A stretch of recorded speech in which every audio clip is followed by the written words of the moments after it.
Alors, je vais vous montrer comment installer IPython, qui est donc un shell Python, beaucoup mieux que le shell standard. Donc, easy install.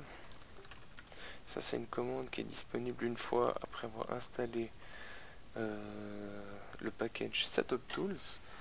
Donc, si vous n'avez pas installé Setup Tools, vous pouvez regarder une vidéo précédente qui explique en détail comment le faire,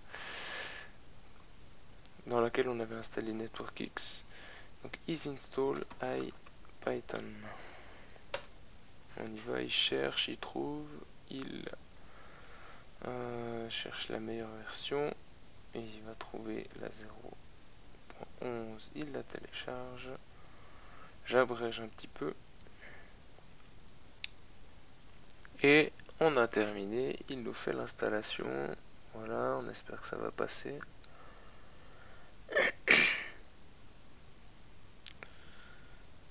Voilà, voilà, voilà. Ça tourne, ça tourne.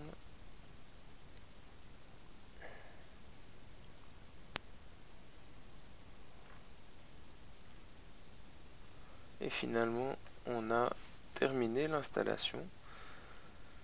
Donc, on peut aller ensuite trouver normalement ce IPython.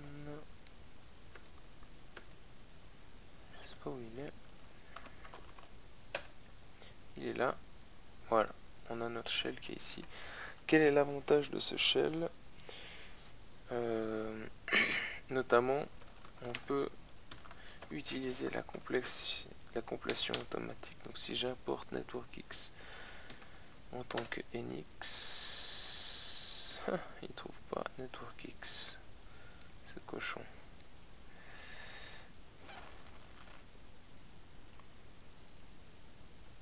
J'ai mal orthographié.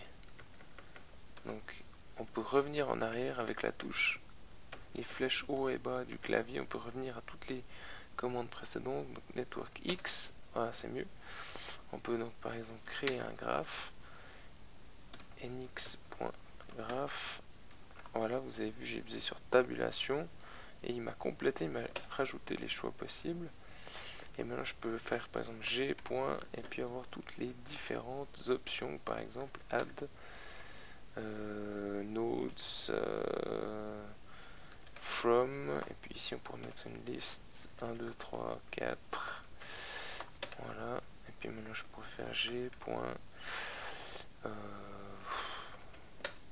Nodes par exemple, g.nodes.